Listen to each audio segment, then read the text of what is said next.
मामेकम याद की प्रैक्टिस पक्की कब कहेंगे? मामेकम याद करो, कोई दूजन याद न करो। तो मामेकम ये बच्चों को टेव पड़ जानी चाहिए। ऐसे नहीं कि कोई याद करावे तब याद आवे, नाक पकड़ के बैठाया जाए संगठित क्लास में, उस समय तो याद आ रही है, बाकी सारा दिन याद आती ही नहीं। तो थोड़े कहेंगे कि अभ्यास पक्का हो गया है याद का। याद ऐसी हो जो चलते फिरते उठते बैठते कर्म करते भी याद आती रहे। जैसे दुनिया में भी किसी की किसी से दिल लग जाती है तो हर समय उसकी याद, कारखाने में काम करते भी महबूबा याद आती रहेगी। तो ऐसी पक्की याद छप जानी चाहिए, विचारी याद न हो। मामेकम इतनी प्रैक्टिस पक्की हो कि मरने के समय, माने शरीर छोड़ने के समय अपने आप याद आवे।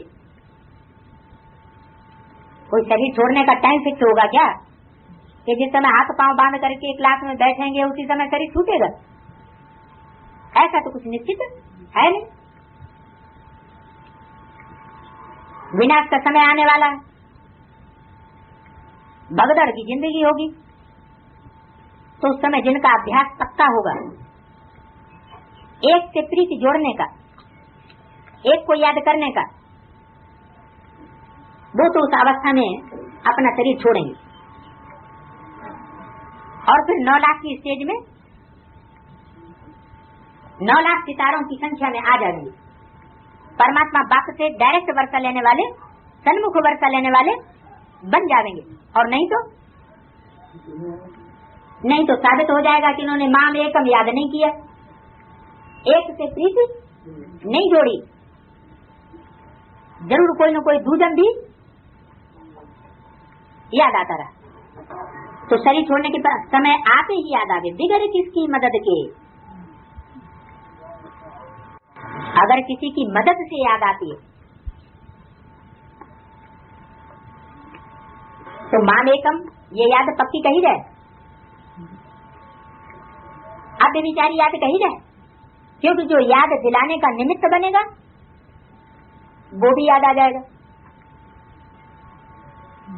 किसको? बात किसकी अभी हो रही थी? भीष्म पितामह की, सन्यासी की।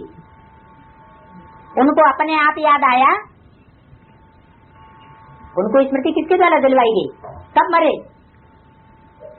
वो किसी के द्वारा मरे नहीं, वो जीते जी कब मरे? जब कन्याओं के द्वारा बाण मरवाए गए। तो आज भी सन्यासी एक तरफ निराकार को भी मानेंगे, याद करेंगे, और दूसरी तरफ देवियों की भी पूजा करेंगे, देवियों की भी मान्यता देते हैं, फिर निराकार को भी याद करते हैं। तो उनकी याद विचारी हुई या अभिविचारी हुई? तो शरीर छोड़ने के समय आते ही याद आवे, बिगड़ किसकी मदद की। अगर कन्या ने बाण मारे और फिर उनको बाण लगे और वो मरे तो विचारी याद में नंबर लग जाएगा। तो ऐसी प्रैक्टिस होनी चाहिए कि किसी की दरकार न हो, क्योंकि बाप को ही याद करना है। वो लोग तो मंत्र देते हैं, वो तो कॉमन बात हो गई। उस समय बहुत मारा मारी याद होती है। तुम भिन्न स्थानों पर रहते हो, किस समय? उस समय ऐसे नहीं कोई कहेंगे कि शिव शिव कहो, इस समय की बात याद दिलाई। जब अंत समय होगा सारी दुनिया का, उस समय चारों तरफ दुनिया में क्या होगा? मारा मारी, लड़ाई झगड़ा का माहौल होगा। उस समय कोई किसी को याद कराने वाला नहीं होगा, क्योंकि उस समय तुम भिन्न भिन्न स्थानों पर रहते हो।